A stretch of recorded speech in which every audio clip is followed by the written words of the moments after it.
Welcome to E.A.T.S. You are listening to Eric and Tim Sports. Hey, Tim here, Eric with me. Like I said, this is E.A.T.S Sports Radio, E.A.T.S, Eric and Tim Sports. And we're here to, I know you have an appetite for sports, we're here to oblige and just give you a little entree, a little appetizer for you to just munch on, you know, because we love sports. Just eat them up. It is going into the finals, the NBA Finals 2015, Golden State Warriors against the Cleveland Cavaliers. Game 1, June 4th, Thursday, in Oakland. What do you think about that, Tim? I mean, we got exactly what we wanted, right?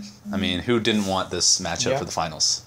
I mean, would you rather see the Hawks in there? Nope. Hawks Warriors? Oh, God. You know what I mean? Two of the best players in the NBA right now, in Steph Curry and LeBron James. You have the NBA MVP first year, Stephen Curry, against the four-time NBA MVP, LeBron James. Who do you think has the most pressure going into this game, and why? In terms of players? In players, is LeBron James and Steph Curry. Who do you think is more pressure to win these finals? I mean, I think it has to be LeBron. I mean, Yeah. all eyes are on LeBron. Yeah. People are comparing him to Jordan. People are saying he's better than Jordan now. I mean, he doesn't have nearly the amount of titles, but just in terms of different attributes, I mean, like with the Oscar Robertson type numbers, the teams he's carried to the finals. He only has 2 titles, but there is those comparisons being made that he's probably the best small forward to ever have played our game. Maybe, not 2 guard. You got Kobe and Michael there as 2 guards, but Best small forward ever. definitely the best small forward agree ever. with that. Is he better than Jordan? I think they're just so. You can't compare players. You can't compare them. They're great in their different ways. Yeah. I mean, Jordan was amazing and great, and LeBron is just a different type of player. Just it's hard to compare. It's hard to say one's greater than the other. People always compare LeBron and Michael, but I think it's more LeBron plays more like Magic in the way he plays, where he's not so selfish. Not that Michael was, but he can distribute the ball and make his team better, as Michael was a great player and he just destroyed teams on his own. Other than that, I also think it comes down to LeBron James pressure-wise. Everyone, like you said, compares him to Michael. There's just so many people that hate LeBron James. And I don't know how. To those people who hate LeBron James, just ask yourself, think, reflect, why is it that you hate LeBron James? I mean, this guy took pay cuts on these teams to try and win. So obviously he cares about winning more than money, number 1. Number 2, just seeing what went down, like the fact that he came back to the Cavaliers, forgave Dan Gilbert. Like if a team that you put your blood, sweat, and tears in for 8 years, blood, sweat, and tears, carried them, and your owner writes a letter about you, how, like, see you later, like, we're going to win before the king does, just, like, degrading you and everything. Fans are burning your jerseys, saying they hate you. It takes, like, a certain level of manhood to be able to forgive that and come back. Like, that's I've never seen out of any.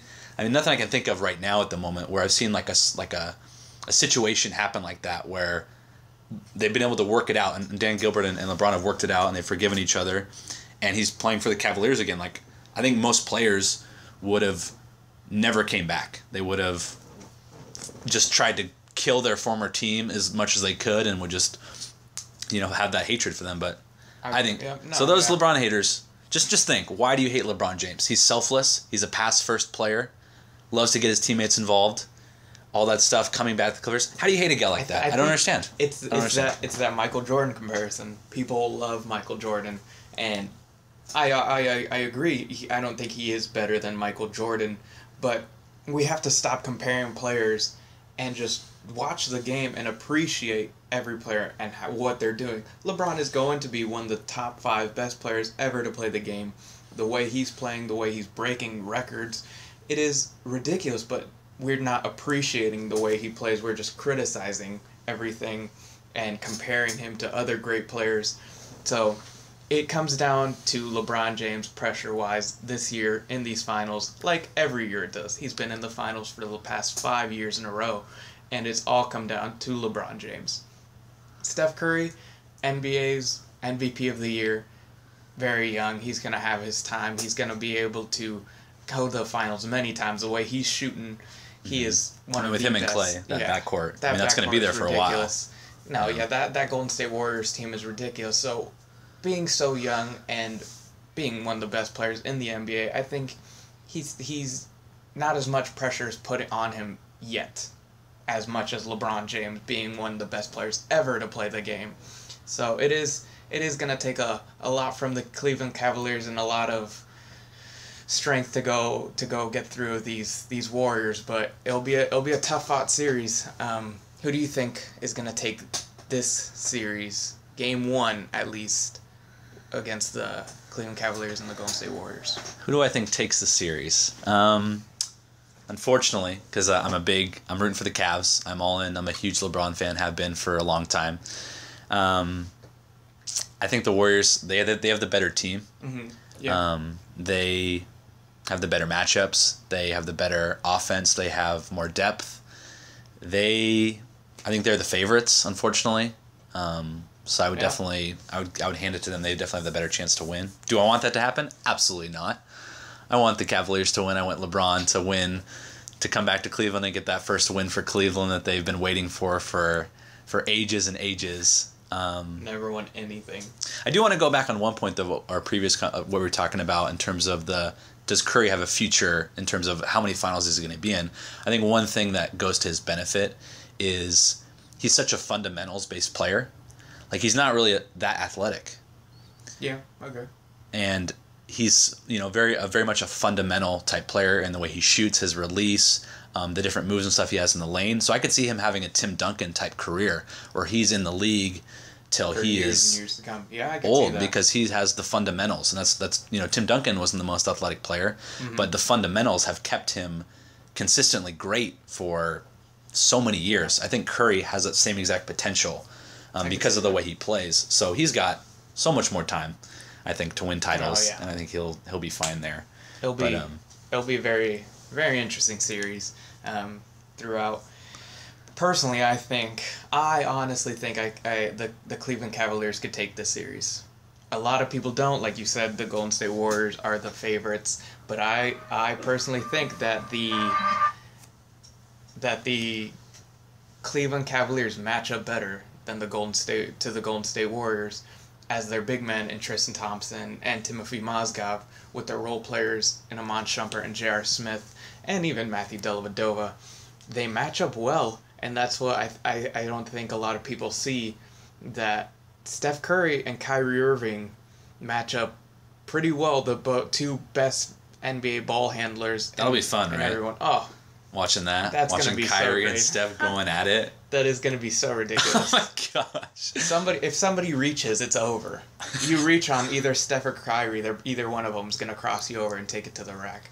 I guarantee you we see like a 5-minute stretch of play where you just see like a one-on-one basically for 5 straight minutes. Just Curry versus Kyrie. I would, and I think everybody would enjoy that so much. Just Kyrie and Steph going just dropping threes back on each other, and just everyone's just kind of like letting them kind of have fun. And because when the lights are on, everyone says Steph Curry, he is the best shooter in the NBA. But when the lights are on, Kyrie Irving steps up and he hits those threes. He's like that. He's like that wow player where you're just like I've had a couple times, like, we've been watching the game, we're just like, wow, like, are you serious? Like, wow. He's like, clutch. How did he like make that? Like, how did he contort his body to get that layup? How did he get past those defenders? Like, he's just such that wow player where he just makes just crazy, fantastic plays that are just a thrill to watch. So I'm excited to watch him in the series as well, for sure. Oh, yeah. I think this series is going to go 6 games. Cleveland wins. 6 games. Cleveland in 6. Cleveland in 6. I say it goes 7. And Golden State. I'm going to say Cleveland in 7. Cleveland in 7? Yeah. Even though I know that a 7-game series really, I think it favors the Warriors, just depth-wise. And they're playing at home more. And they'd be playing that 7th game. So it's really, I guess if I was to really, I would say Warriors in 7. If I'm really, like, being honest with myself. Yeah, okay. Warriors in 7, but I want Cavs in 7. I really hope the series goes 7. I think it's going to be really exciting for it to go 7. I think it'd be great. It could go 7. Golden State's only lost one home game against Memphis Grizzlies in these playoffs, and then the Cavaliers have only lost one home game against the Chicago Bulls in this series. So it could go 7. Other than that, what are the keys for each team to win in the game 1? From what I've seen in the playoffs, I think something that the Cavaliers should really focus on is transition defense. I just see time and time again the Warriors getting easy buckets. And the hardest thing in the playoffs is to get easy buckets. Yeah. Like, you take every easy bucket you can get, because it is hard. It is hard grinding out and getting points in the playoffs. So transition, the Warriors kill on transition. They get wide open threes, layups, easy buckets. I think the Cavaliers need to shut that down. They need to watch that, and they need to make sure that they're getting back in transition and stopping those easy, because those are demoralizing. Like, if I'm the other team and we miss a shot and the Warriors run down the field and get a wide open 3, like, I'm thinking, I just ran up and down the floor twice and they just drained a 3 in my face. I'm demoralized as a player when I see those type of plays happen. And I think it's just a huge, that's a lot of point. I mean, the best offense is transition. Momentum swing. Momentum swinger. So I think transition defense for the Cavs is going to be huge in this game. What about you? For Cleveland, I think they have to protect the boards. You cannot let Andrew Bogut, Draymond Green getting offensive rebounds, kicking it out to Steph Curry and Klay Thompson to get those second chance points and getting especially those threes. That's going to be the key focal point for the Cleveland Cavaliers to stop those offensive rebounds. Because in Game 5 against the Houston Rockets, they had a lot of second chance points. Dwight Howard and Josh Smith were not boxing out well enough, and Andrew Bogut. And it wasn't I remember Curry was getting rebounds. I remember in that Game 5. Everyone was getting rebounds on that game. Curry got 2 offensive rebounds in a row. Like, he boxed out Dwight Howard. That was pretty sad. Everyone was getting rebounds. And as the Cavs need to contain that. They cannot let them get any rebounds. Or offensive, try and hold them to very few second chance points. And also for the Golden State Warriors, for them to win the game, they need to contain LeBron James as much as they can. Well, how do you, tell me, in your opinion, how do you contain LeBron James? What do you do? Like, what's your strategy for that? I mean, it's going to be tough. To contain LeBron is to not let him cut to the basket too much, not let him suck in the defense. Can't let them suck in the defense. Have all 5 players looking at LeBron when he drives to the hoop. He ends up cutting to the basket. Everyone's looking at him. Finds Iman Shumpert, J.R. Smith, Matthew Dellavedova, Kyrie Irving, anybody in that corner 3, and they will kill you. 3-wise, the Golden State Warriors are the number 1 team in three-pointers this season and in the playoffs. Number 3rd are the Cleveland Cavaliers, so they can shoot threes. Third in threes. Third in threes in the whole league, so they can shoot threes. Both teams, you have to guard that perimeter. Try to contest every shot because both teams, they can rain it from deep. Definitely. You definitely got to stop Curry at that. What is he in that corner 3? The left corner. I think he shoots over 80% from that corner 3 spot. Unreal. It's ridiculous. That's almost a dunk for LeBron. The percentage, I think that he shoots right now in these playoffs. He's shooting 94% in that left corner from 3. That is better than LeBron James in an open dunk. So that's crazy. That's video game. That's like we're seeing video game type performances. And as the Cavaliers, you cannot let that happen. You cannot let him in that corner 3. He's just gonna make it every time. You can't let him get there. So it's gonna be tough for the Cavaliers to man up on Steph Curry, being the shooter that he is with such a quick release that he has. Yeah, I think on that, just on the topic of containing LeBron, easier said than done. You can talk about it all you want. Whether or not you can execute it, that's another story. LeBron's LeBron. He's gonna get his points. He's gonna make things happen. You can't stop everything. You just got to do your best to. Basically, I think with LeBron, you want to force him to the shots that you know are a low percentage. For example, in the playoffs so far, he's only a 33% mid-range shooter. Yeah, he hasn't shot those jumpers. He hasn't knocking them down. No, yeah, I definitely agree with that. And then I think 3-pointers. He's having like one of the worst. I think I saw a stat that it was like one of the worst 3-point for a minimum of I think 50 attempts taken in one single postseason. He's having like the worst 3-point shooting percentage wise of any NBA player. So there's usually not that many bad stats about LeBron. So he is not shooting well from deep, and you saw it in Game 4 in Atlanta. At the end of the game, he was trying to start getting on a roll. He was just throwing up shots. You figure might as well, I'm going to win this series. Might as well try and get a little bit of a 3-point rhythm. Get a little bit of momentum into it. Hopefully he hit a couple threes, shooting a little bit better, but he is shooting terrible from downtown. I think that's going to be a big key, because if he continues, he's shooting 17%, by the way, for those who want the stat in this postseason. If he continues to shoot that way, he needs to shoot better. He needs to shoot better, because they're going to give him that space for that 3. They will take a LeBron 3-point attempt over any other LeBron shot. Oh yeah. And so I think the key is to just let LeBron take those shots. Give him that space to let him take threes, mid-ranges. Anytime he takes that kind of shot, that's a win for your defense. So correct. I think LeBron needs to know that and either pick those spots wisely when he's going to take those, or try to make something else happen. He can't get too. He gets a little ISO heavy sometimes and starts. He does taking those when he feels that he needs to carry his team. He does get a little bit ISO and stops moving the ball around. But wouldn't you want all your superstars doing that? To get a little bit, I need to put the team on my back and then go out and win the game for you. But you're right. It is going to be very difficult to guard LeBron and to guard Stephen Curry, as they asked LeBron James, and they asked, how do you stop Stephen Curry? How do you contain Stephen Curry? And his response, the same way as you contain me, you can't. So it's going to be a tough matchup for both teams guarding the 2 best players in the NBA right now. Yeah, I cannot wait to watch that. Is there any stats that you have specifically that you think favor one team over another in terms of winning the finals? I remember you mentioned a stat you had earlier. I know one stat that I was able to find was of the last, because the Warriors, I think they were 67 wins during the regular season, which is one of the top 10 best single season records of all time in terms of winning percentage. The top 12, 9 of the top 12 best regular season records have gone on to win the title. Yeah.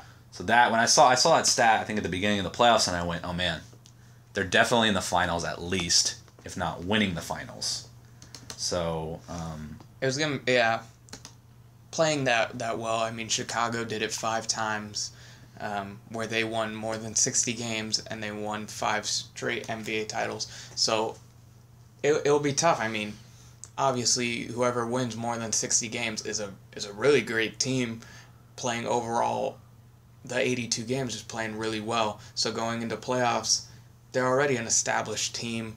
They're already a great shooting team in the Golden State Warriors. They play really hard defense with Draymond Green and Andre Iguodala. So it's going to be tough for the Cleveland Cavaliers. They're coming in as underdogs. So it's going to be a hard-fought matchup, a hard-fought series. And either team can really take this series. It wouldn't surprise me if anything happened, because when on a roll, either team has a great chance to win this NBA Finals. Another stat for this Finals was, since 1983, where the Sixers won the Finals, every year since, the team to win the NBA Finals has had a player to play with Shaquille O'Neal at some point in their career. That's an amazing stat. It is. It's so unreal. It's been, 22 years? 32 years since other team, since any person has not played with Shaq and won the NBA Finals. That's crazy. Like, I don't understand. I don't know where you found that or who finds that. It's so weird. But Shaq's probably like, that's right. Right? You know what I mean? You ever played with me, you know what I mean? And then you take a look at both of these teams. The Golden State Warriors don't have anybody that has played with Shaq. That's it. It's over. Who's played with It's Shaq? over. LeBron James. LeBron has played with over. Shaq. It's over right there. You heard that stat. In this stat. Cavs are winning the finals. It is, yeah.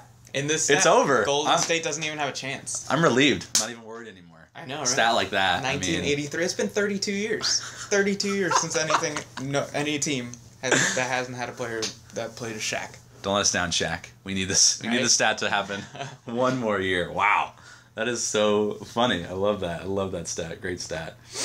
Oh, another thing I'm hoping that bodes well for the Cavs, and you can probably talk a little bit more about this, but there's been some stuff on Twitter about Lil B. Do you want to talk a little bit about that? I think it's kind of funny. It's very funny. I don't know if you guys have ever heard or who Lil B is. He's this rapper, and in the Houston Rockets let's go back a little bit. Kevin Durant was having a beef with Lil B over Twitter. So wait, who was Lil B? Explain who Lil B is first. He's this rapper. He's called the Bass God. Yeah, he's this rapper, and he just gets in beefs with whoever he does not like.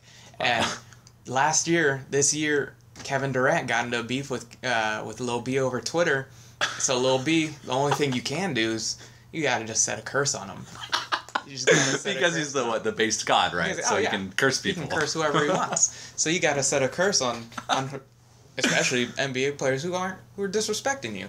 Sets a curse on Kevin Durant, but hey, in all realness, he did not have a good season. No, not at all. He was injured a lot. He ended up coming back after the leg injury. Got injured again. Did not have a good season. So it was strange after Lil B curses him to have such a bad season. Fast forward to the playoffs. Haven't heard of Lil B for a while. No more curses, right? No more curses. Since then. Yeah, just on Kevin Durant. He's kept it on the down low. Yeah. I guarantee you've all seen the cooking dance, Harden's cooking dance after he shoots a three or any points. He'll put his hand out like he's stirring a pot. He's cooking. Well, Lil B says that's his move. And if James Harden doesn't respect him and say that is Lil B's move, that he's going to set a curse on him. James Harden didn't really mind. Right, he's not a superstitious guy. He's like, right? It's a curse. Worries. What are you talking about? What are you talking about, right? Those aren't even real. So, Lil B was like, all right. Know. All right, little did he know. Lil B was like, all right. Goes, sets a curse on him. Plays game 1 through 4. I mean, he played decent throughout those series. Lil B was like, all right, I understand. I set this curse on him. Well, it's not doing much. He goes to game 5. Game 5 in Golden State. Watches courtside, watches James Harden as he turns over the ball 13 times. Most in NBA history. Was it 14, right? Was it 14? Yeah, sorry. 14 times. Most in NBA history. After the game, they talked to Lil B, and they're like, so, we heard you set a curse on James Harden. And he said, well, I think I'm going to lift it now. I mean, 14 turnovers is pretty bad to be cursed. So, I mean, it is very strange. Very strange. Is it real? Odd coincidentally. Funny. I love it. Like, I think it's hilarious. Is Lil B's curse real? And do the Cleveland Cavaliers, should they be nervous about Lil B? A couple days after. I'm sorry, I just love this story. I think it's absolutely hilarious. So, I think it's ridiculous. I don't think this is real. But a couple days after, once the Cleveland Cavaliers clinched the series in Atlanta, beat them, swept them in 4, they're doing a little bit of dancing. You guys can find that, a little bit of dancing.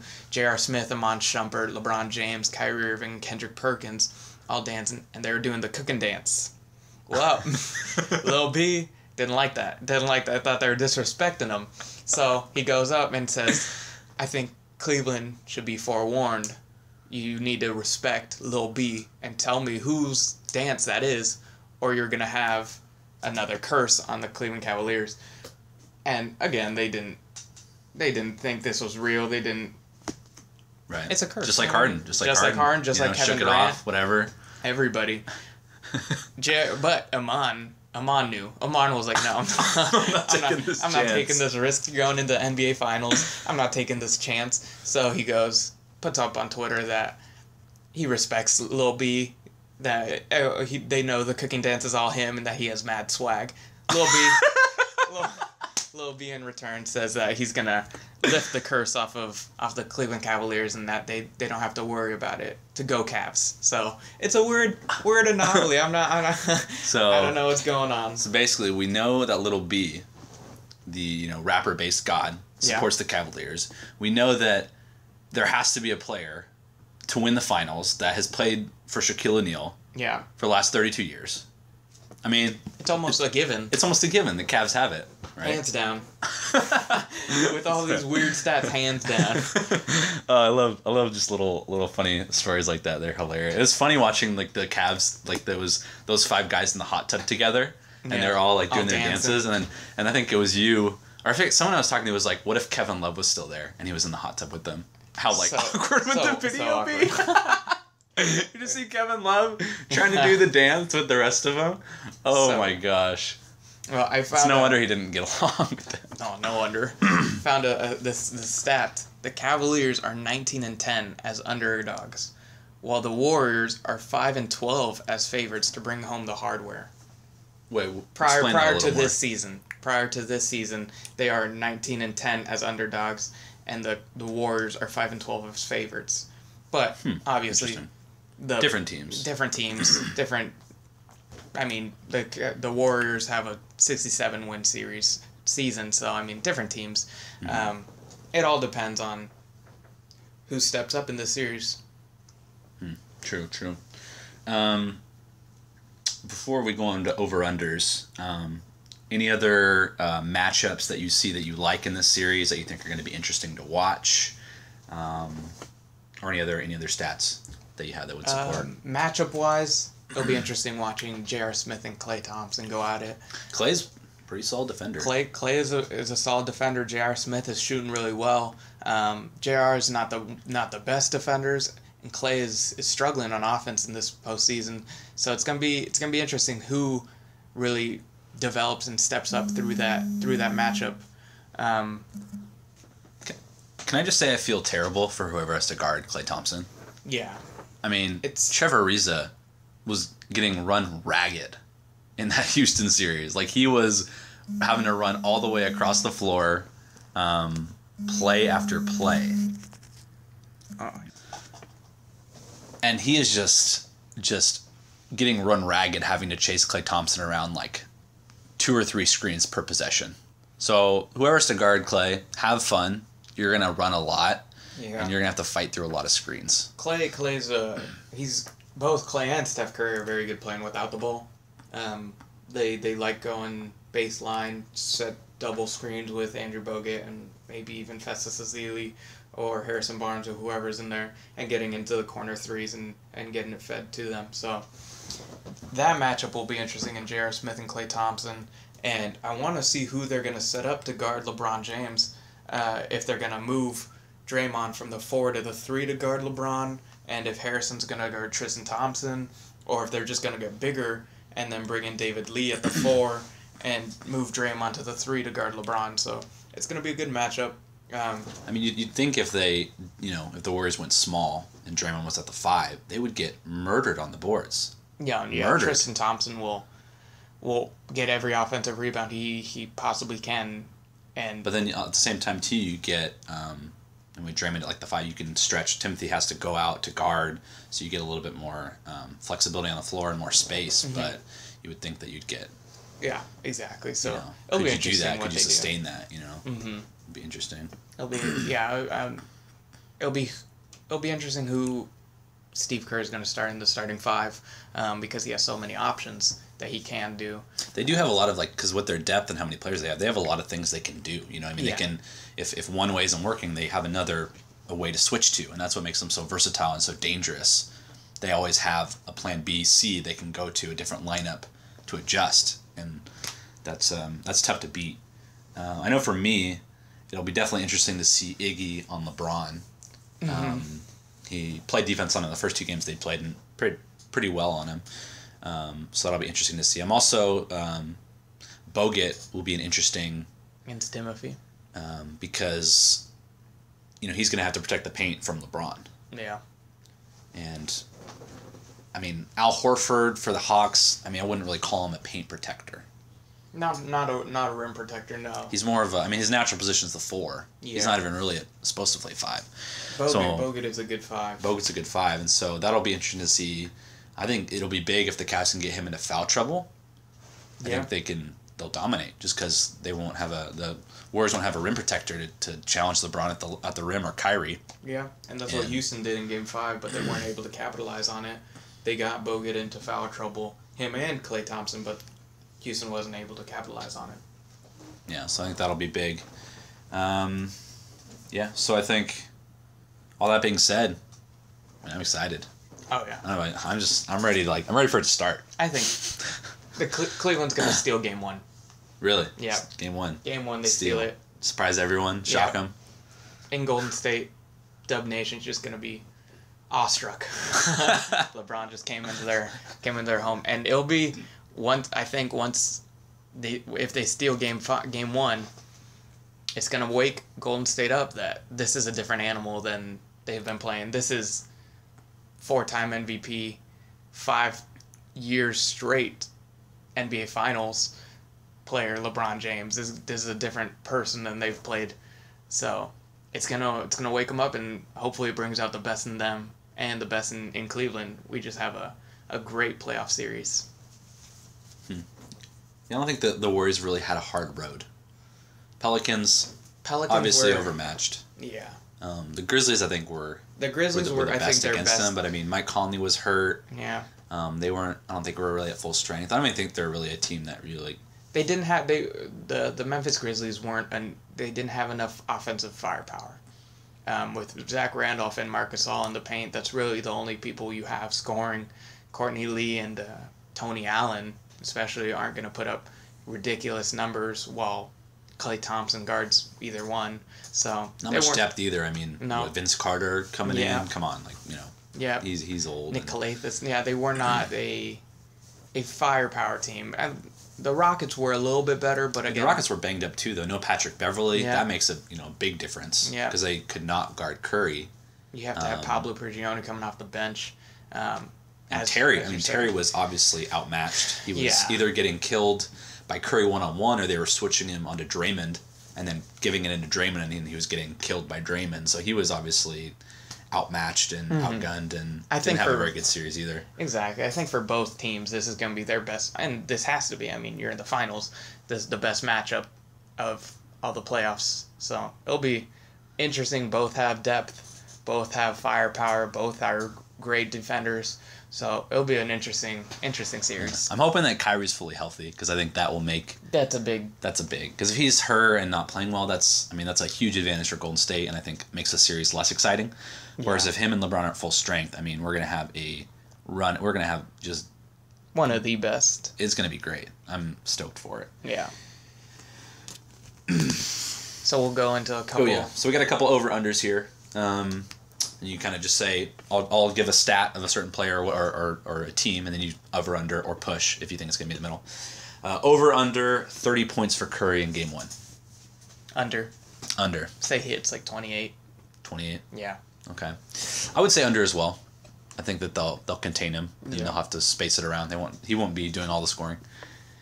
Over, under, 5 offensive rebounds for Tristan Thompson. Push, I think he hits 5. Push, think he hits 5? Yeah, I think he hits 5 right in the middle. Especially if Draymond Green's going to try to box him out, Tristan Thompson's going to be able to get his hand on it and poke it out to a couple people, hopefully J.R. Smith or Iman Shumpert, and get a couple offensive rebounds for himself. Mm-hmm. Yeah, I think Tristan Thompson, he actually was quoted as saying that his rebounding style, he watches video of Dennis Rodman. Yeah. On techniques on how to rebound. So I think that's smart. If you want to be the best at something, what do? Watch the best. You watch the best. Yeah. No. I've been working on my shot for the past year, just reforming it. What player I watch Steph Curry, and I try to mimic him and watch, and just try and mimic his motions, and obviously find out my own, because everyone's unique with their shooting style. Yeah. But, if you want to be the best at something, you watch the best. So Tristan, that's really smart. You have to. Dennis Rodman's the best rebounder all time. Mm-hmm. I don't think there's much argument. Works.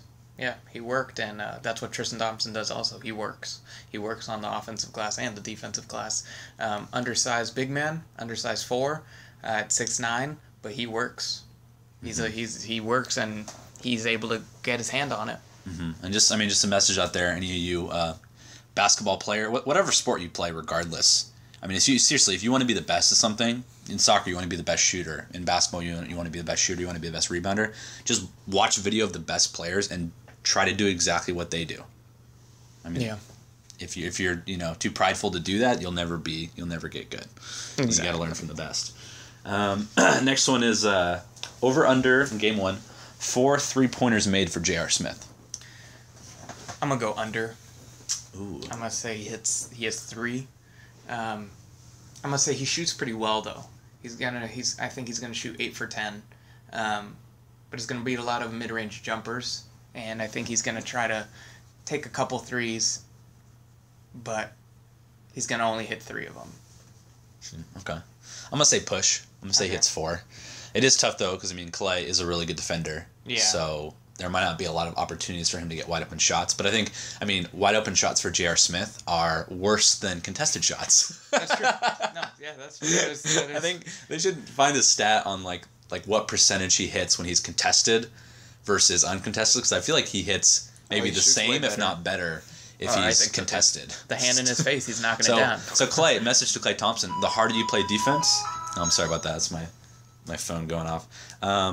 The harder you play defense, the more J.R. Smith's going to make. Yeah. So really, you should take it easy on him. Give him open shots. He'll miss them. Probably. Right. I'd leave him open. That's a strategy, man. But maybe.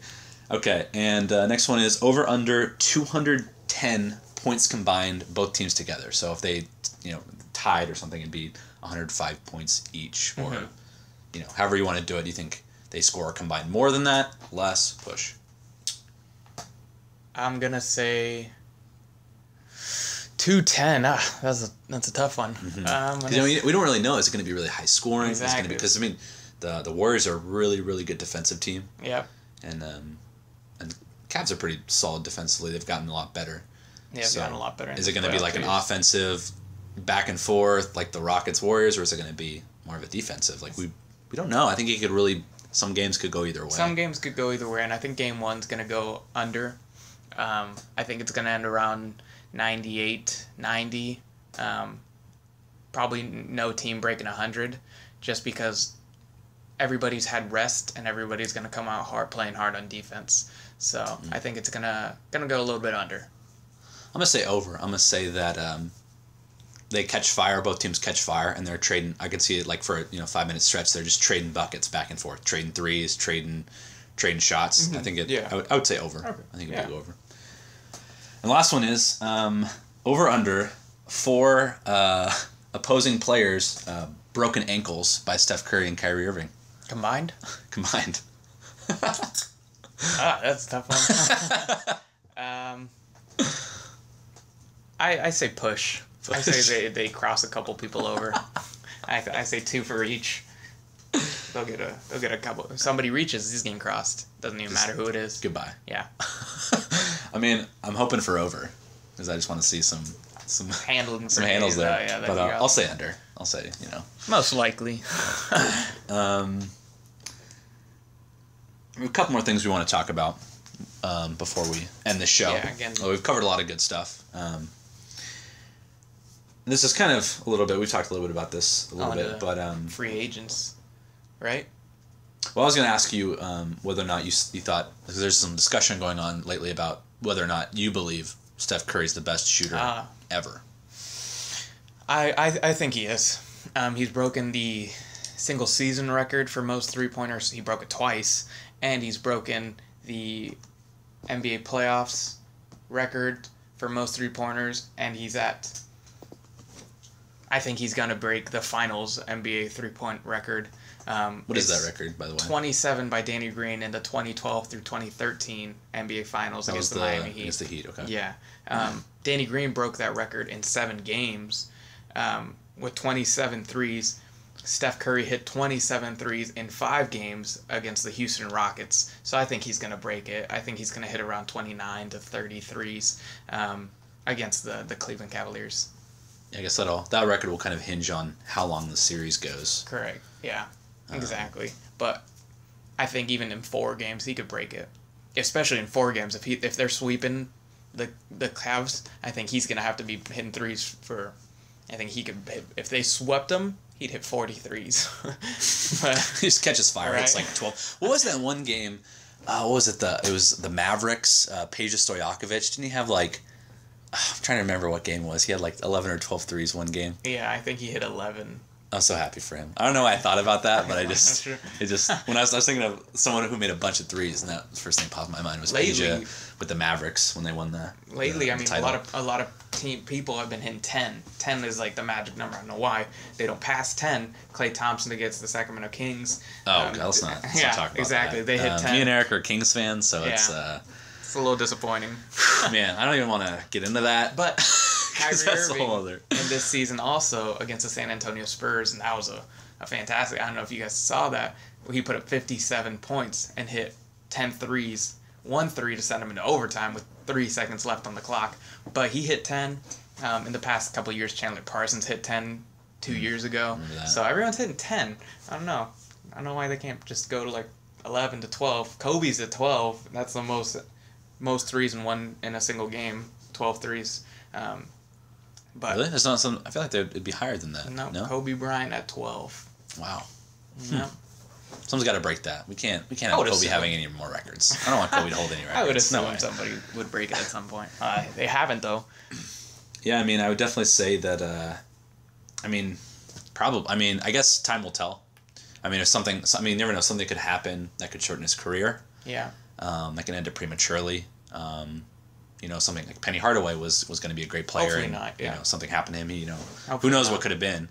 So if he continues the way he's playing for like I said, I think as long as he stays healthy, he based on the fact that he's more of a fundamentals type player, he could have a Tim Duncan type length career wise. I mean, you have to assume that he'll probably have the record for the most threes in NBA history, which I think Ray Allen has right now. No, yeah, Ray Allen has that right now. And he's getting close. He's got quite a wide margin. Yeah.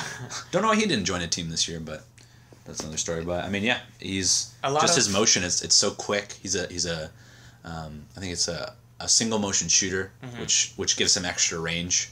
Whereas two motion guys, he can bomb it from wherever. Like he's got crazy range, and it's just so quick. It's so. Yeah, He has the quickest release in the NBA. He can hit shots, contested, uncontested, clutch, or just regular in the game. Won the NBA 3-point shooting contest with a ridiculous 29.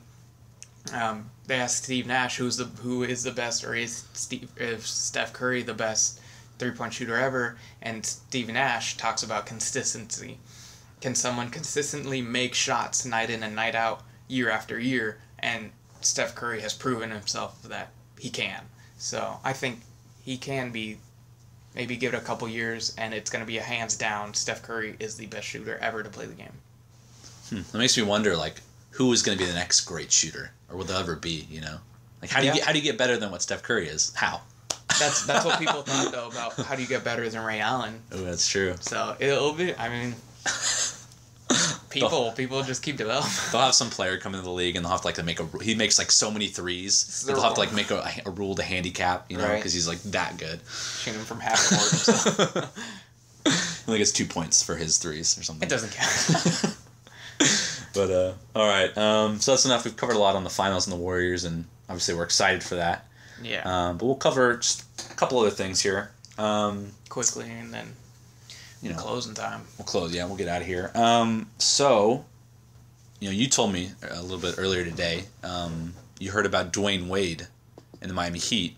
Yeah. That it's looking like they're not going to re-sign him. It's looking like that. Looks like the Miami Heat don't want to pay him the amount of money that he's asking for. They don't think he's worth that much anymore. So there's 10 teams looking to sign Dwayne Wade. So it'll be interesting to see where he goes, if he goes anywhere, or if he just stays in Miami. But it'll be very interesting. It's been rumored this whole week that the Houston Rockets could get him, the Dallas Mavericks could get him, the New Orleans Pelicans, Chicago Bulls, going home to Chicago, New York. You don't have to worry about Thibs there anymore either, like grinding you out. Oh yeah, there you go. Right. You got that. You have Fred in there now. He could go to the Clippers, the Lakers. He could stay with Miami, but those are the main teams. But the number one team that they're saying that he actually could go to over everyone else is the Cleveland Cavaliers, reunited with the king himself, LeBron James. And that wouldn't that be something? Here's my thing. If I'm the Cavs, right, and we get oh my gosh, I'm blanking on his name. Dwayne Wade. Yeah. Who's Dwayne Wade? Right. You sit him half the year, right? Sit him half the regular season. Okay. Just keep him fresh for playoffs. We know that he can't play a full schedule. Right. Yeah. He gets hurt too much. Just half the year, like every other game he plays, and then just get him ready for the postseason and unleash him. Fully healthy. That wouldn't be a bad idea. I mean, it's not gonna last otherwise. But wow, I mean that's crazy. That's a crazy development. Because I know that I think Dwayne Wade. I read a report that he believes that because he has taken so many pay cuts over the years to stay with the Heat in order for LeBron and other players to come, Shaq. Yeah. He's taken a lot of pay cuts. He could have, if he really wanted to, could have tested the market. He could have got a lot more money over his career. But he wanted to win, so he would take pay cuts. Correct. So he feels the Miami Heat should overpay for him now, even if he's not worth that money. Exactly. Just because he has shown such a dedication to the organization. Yeah. I mean, he's brought 3 championships to that organization. One without LeBron, in 2006 with Shaq. So he has done a lot for the organization, and he feels like they should pay him for what he's done for them. I would. I mean, you put yourself in that situation. Would you? I would. The way he never left. He's a player that always stayed loyal to that team. Almost, I think, his whole career to the Miami Heat. So I would. But it would also depend how much money. I mean, he had a pretty good season last year. How many years, too? Exactly. How many years? I mean, he's probably looking for at least 4. Yeah. Because he knows that his career is not going to last that much longer. Exactly. So it all depends. But if he wants money, Cleveland won't be able to give him that exceptional amount of money. They just, cap space they aren't able to. So the 3 teams that really could give him a max deal are the Los Angeles Lakers, the New York Knicks, and the Los Angeles Clippers. What team would you want him as making a superpower team or a better team him to go to? I would let him go to the Clippers because they need a little extra help. With CP3 and Blake Griffin. And Blake having him. I mean, they got JJ Redick, but they could bring him off the bench. They could bring him. I mean, because they need a bench. That's why they lost in the series. They didn't have a bench. They just couldn't last. I would love to see him go to the Clippers. I'm hoping that he wants to win more than he wants money. Because I think if he really wants money in years, he can go to the Knicks. He can go to the Lakers. Yeah. And get that. And get money in years. But if he really wants to win, Cavaliers, Bulls, going home to Chicago. Clippers. Yeah. I think those would be better options. So it kind of depends on Dwayne. What does Dwayne Wade want to do at this point? He's won 3 titles. Yeah. What does he want to do? Does he want to just stay at home? Does he want to win more titles? Does he want to just kind of get some money in a longer contract, try to max out his money in years? It all depends on what Dwayne Wade wants to do, because he's got a lot of options and a lot of teams who would take him immediately. Correct. Yeah, no, it all depends on what he wants. I mean, would that be kind of borderline unfair if he went to the Cavs? I think so. My gosh, like Kyrie, Dwayne Wade, LeBron. Yeah. And then maybe if they re-sign Kevin Love, if they can, that's the thing. I don't. That's a whole other topic. If he's gonna stay or not, who knows? And then the other player that's a big name in free agency that might not stay with his team is LaMarcus Aldridge. Ooh, that's a big one right there. That's a big name. Young guy, stretch not 4. Super young. I mean, 30 years old. Yeah, I think he's peaking right now. I think this is these last couple years are his best years that he's played in the NBA. It's the last 2 years have been, and that's right in line with you peak around 28 to maybe 32, 33. So he's right in his peak years. And he's developing into that mid-range 4, getting that elbow free throw jumper, that post moves, fadeaway jumper. So he's developing that really well. I mean, one of the best in doing that other than Dirk Nowitzki. So He's developing. developing. I think, more teams are looking for that too. More teams are looking for the stretch fours because they want to spread the floor. Yeah. That's like the big thing nowadays is we got to get a stretch four. We got to get a stretch four. Kevin Love, I mean, the four, they just want a four to be able to hit a couple mid-range jumpers, I think. Mm-hmm. Just to spread things out just a bit. And LaMarcus is your man if you want somebody to do that. A couple targets that he could go to, a couple teams. High on his priority list is, they said, San Antonio Spurs. Ooh, wow. And him teaming up with Kawhi Leonard, that would be a good team up. The San Antonio Spurs said they'd go after him in the offseason. He also said, above San Antonio, if Cleveland did not keep Kevin Love, he would like to go to Cleveland and join up with LeBron James. Wait, he said that? He said that. Oh, are you kidding me? Yeah, this is so unfair. Oh my goodness. As a player as LeBron, everyone wants to play with you. My goodness, that's so crazy. He said if Cleveland does not keep LeBron or Kevin Love, that he would like to go play in Cleveland over San Antonio. Okay, imagine this. Just picture this in your mind. Okay. Just take a second here. Dwayne Wade takes less money to go play for the Cavaliers. Everyone takes pay cuts. Kevin Love leaves, goes to LA or something. LaMarcus Aldridge comes, joins the Heat. Just picture.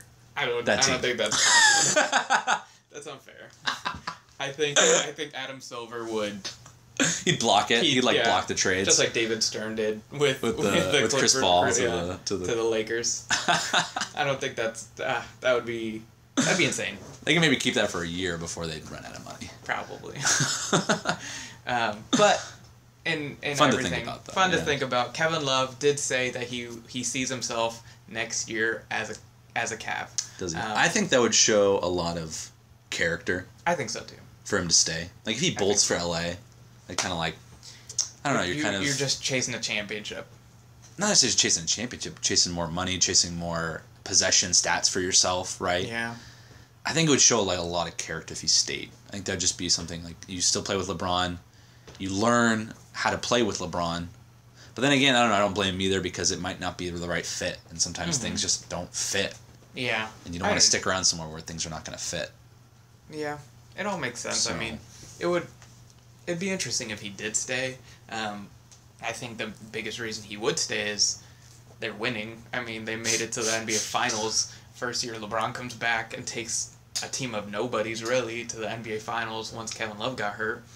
In that Atlanta Hawks series, he straight took the New York Knicks and beat the Atlanta Hawks. So, it's interesting. If Kevin Love stays, it's because he sees potential in them. They're a young team, so they could keep going and going far into the playoffs. Over there in LA, yeah, they might give you money, but the Lakers are not looking good right now. No, and on top of that too, I mean, we've talked about this before, off podcasts, but let's say Kevin Love does leave. Mm-hmm. You remember who they traded to get him? Yeah, Andrew Wiggins. Yeah, is that gonna come around and bite you? Oh man, it doesn't look that bad now because they're in the finals. But in the future, you go, man, we could have had Andrew Wiggins teamed up with LeBron James, right? And we traded for Kevin Love, and he left after a year. Yeah, that could be one of those future. You're like, man, that could have been, LeBron's Scottie Pippen kind of thing. Yeah. Jordan's Pippen. LeBron's Wiggins kind of takes him under his wing and, shows him the ropes. Yeah, I mean, so that would have been. Is it gonna come around and bite him? But I mean, right now it's who cares? They're in the finals, right? I mean, exactly. So it all depends. It all depends. But back to we got a little bit off topic there. Sorry. Yeah. We do that from time to time. You might have noticed, but LaMarcus though. Back to LaMarcus. Where do you think that Where would you say he most likely goes? I say he either stays in Portland or he goes to San Antonio. I think he'd fit well with Popovich's coaching.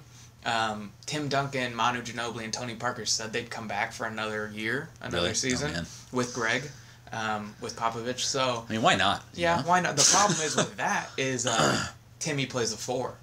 Does LaMarcus go and play the 5? If anyone would gracefully though take a bench role, it's Tim Duncan. Yeah. Sure. I mean, he's probably more at this point in his career. He's probably more of a 20 minutes a game type player. He'd probably be okay taking the bench. He'd probably be sure, why not? Mm-hmm. Maybe they play him at center sometimes too, and maybe have him at center and LaMarcus at the 4. Yeah. They could pull that off a little bit. They could figure out something, but I think that's where he would best fit in, with Kawhi Leonard and LaMarcus Aldridge teaming up. I think that's where he would work really well, other than Cleveland, because I just don't see it being likely. But if it's likely, I think he would be a great fit in Cleveland. But then again, that's moving Kevin Love out of the way, Tristan Thompson back, Timothy Mozgov up in the air. So that's true. It all depends. All depends on what he really wants. More money is San Antonio. I think more money is staying. More money, correct? Yeah, more money is staying with Portland because they can give him a 5-year contract, while other teams can only give him a 4-year contract. Mm-hmm. So more money is staying, and Portland can give him a bonus, an annual bonus raise. So it all depends what he thinks, and I think he could stay in Portland. I mean, they're a contender this year with Damian Lillard. Aaron Aflalo should have had a better season than he did. I feel like Wesley Matthews was a big. That was tough to lose him that late. Injured, yeah. I mean, you basically knew when he went down. That's it. That killed Portland. Any chance they had of competing was gone. That was tough. Without Wesley Matthews, one of the best 3-point shooters we have in today's game. That was tough. So, but they are a contender, so he could easily stay with Portland. It wouldn't surprise me at all. So it all depends what he wants. Yeah, that's one of those I think is definitely up in the air, because I mean, staying with Damian Lillard, that's not bad. You get more years, more money, and you get Damian Lillard. Like right. That's solid. I mean, if he stays, that's solid. Yeah. Goes to the Spurs, that's another great situation. Goes to the Cavs, that's another great situation. He's team in the NBA Finals. He's kind of like Wade. He's kind of like, it's kind of what do you want to do? Maybe it's more about where he wants to live. Does he want to go home and live in Texas, where he's from? Yeah. Does he want? It kind of is more. It might be more. No one wants to go home and no one wants to go live in Cleveland. So I guess that's a big. Well, you don't have to stay there all year, right? Yeah, I mean, you're traveling most of the year, and then you spend your off season somewhere else. Yeah, so technically, you don't even really have to be a resident at all. Yeah. You could just. I mean, Portland's pretty nice. So. We'll see what he does. Who knows what factors he's basing his decision off of. We have him on the show, maybe. We could ask him. Right? Maybe we'll call him up sometime and tell him, see what he wants to do. He's like, how'd you get this number? just Right. So, but anyway, we're going to end this podcast. We got a little something playing. Oh, crap. Hold on. But sorry about that. But yeah, we've enjoyed chatting. We could honestly talk about this for another hour if we really wanted to. I mean, sometimes we'll sit and just talk basketball for just hours. It's like, I love it. Yeah, it's such a great sport. It's growing in popularity around the world. There's just so many intricate details in terms of just the chemistry of how a team works and how players fit together, personality wise, playing style wise. I think basketball is just such a fascinating game, and we could talk about it forever. Hopefully, yeah. I mean, hopefully you guys enjoyed it. Comment if you guys have any specific things that you want us to talk about next time. Yeah, specifically for next show, comment if there's anything that you would like, any topics or questions that you want us to break down, discuss. Comment on those. Go ahead and also hit subscribe to E.A.T.S, our YouTube channel. Yep. That way you'll get updated all of our podcasts. And like we have a Google page as well. Yeah. E.A.T.S as well. Follow us there too. So follow us on the Google page. E.A.T.S. E.A.T.S Eric and Tim Sports. Eric and Tim Sports. So it's been good talking to you guys. Hopefully we'll be able to do this again. We'll be back. Yeah. All right, guys. Have a good one.